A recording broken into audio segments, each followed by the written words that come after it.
Okay, back again. After cleaning with kerosene, we're going to be ready to do reassembly of the tool. This is the reliable 60 tamper. Here's the parts breakdown.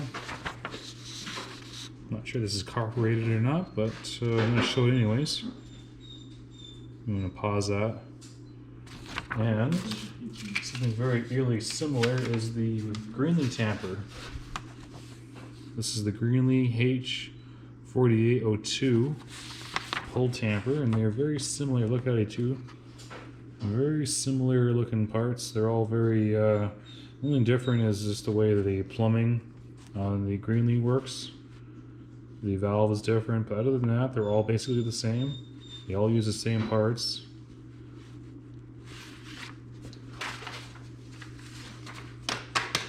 So we got our old packing nut here. This is worn out. The way to tell is that I have a new one. I'm building two of these today, but I'm going to build one for the camera. So what you do is you slide the new shaft on top of the old packing nut, and you just kind of wiggle them left and right. And you kind of feel the play. I can't really measure the inside of this nut. It's a little difficult, so I'm just going to check it by how much of that thing wiggles, which is a fair bit. It does wiggle a lot, probably an eighth or maybe a quarter of an inch play. So what will happen is that the seals will touch, they won't touch, they will. And this one I can hardly wiggle at all. It's very tight. It's not so tight where it's not going to go on the shaft, but it just slides on very gently. So that's an indication of wear. I have a brand new shaft from Reliable and packing nuts. I have seals. Let's get building. So let's start off with the valve. So this is your pressure, this is your tank.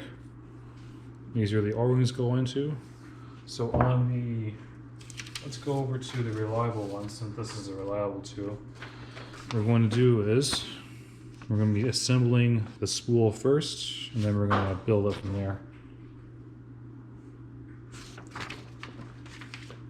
So what we're going to do is, we're going to put the flat plug with the Allen key plug to the T pressure, or the T for tank.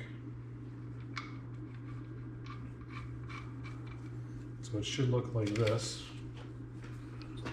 That plug is where the T is, that's for tank. And the Greenlee is the same. If you look at the Greenlee, it also shows that the plug is where the T is as well.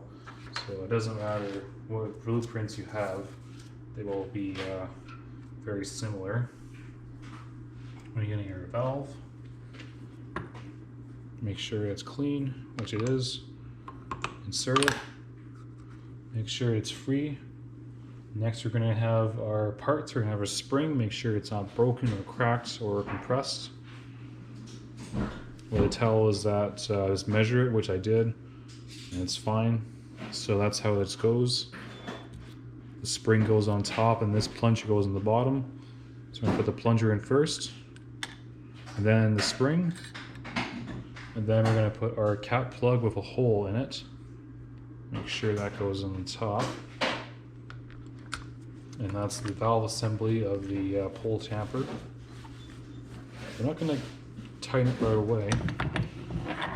This is going to be a 1-inch socket. Make sure it's 1 inch. And it's going to be tight, but not extremely tight.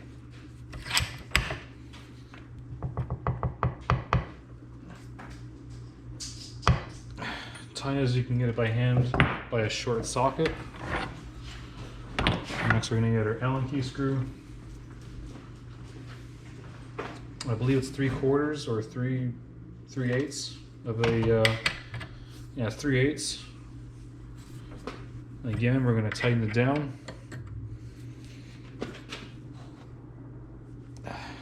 Tight as you can get it by a sharp wrench. Again, do not over torque this. This is only zinc aluminum. Aluminum will have a higher melting temperature than zinc aluminum. So if you get the oxy-acetylene torch on this, it will melt and turn into a big puddle, and you don't want that. So if you're heating, I recommend using nat gas, which is right over here. That's what I use to get the foot off of it. or heating up parts that are made of that material. Okay, we're going to get our O-rings on next. We're getting in our grease. You use whatever grease you want. Make sure it's not axle grease. It doesn't have any additives in it. Just make sure it's just regular grease, like a lithium or something. So we're going to make sure that's clean. We're going to get a paper towel and make sure that there's no grit or sediment in the O-ring grooves. So grab your paper towel or clean rag, and we're going to get into these corners. So I get my thumbnail and press against the corners. You can see there's a fair bit of dirt in there, so you want to make sure that it's clean. There's no sediment, there's no dirt, because what will happen is that over time, if there's grit, let's say there's grit inside here, and over time that grit will work into the spool, work into the O-rings and make it leak. So for the O-rings we have a 116 size, which is over here, and then we have a 110. So these are all 100 series O-rings. So the 110 will go here. Reliable says to use a 0 series, but I'm using a 110 because what happens is that this hole, sometimes, not every casting is like this, but every other casting sometimes a little deeper than necessary. So I use a 110 O-ring with a 116 O-rings, 70 diameter. Do not use 90s. 90s won't seal properly because it's hard. We're going to get our grease. This is just regular lithium grease, nothing special. No additive, that's why it's clear and white. And we're just going to work the grease into the grooves. Because what happened is that that will keep that from, and get some more grease on there. What happens is the grease will lubricate the seals and it'll prevent corrosion on the aluminum parts.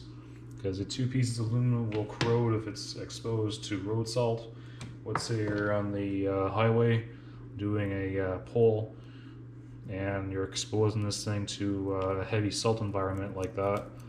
Because here they use road salt in all the roadways, so quite often that they have to wash them off. It's like you're fishing in the ocean, sort of. All the salt will corrode the aluminum, you know, turn white and chalky.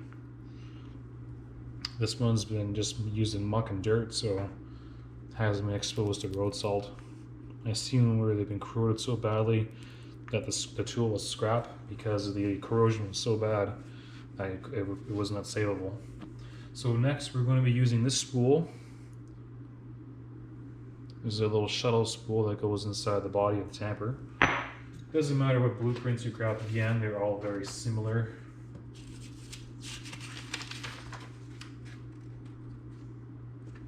They always show both of the drawings here. They both show that notch going the up position, so again, they're all very similar drawings, so it doesn't matter who you get it off of or where it comes from, as long as it says greenly or reliable. Again, paper towel and wipe the surface off. And sometimes I get my thumb and put it into the hole. Make sure that surface is clean because this seals against there. This is all dirty and corroded.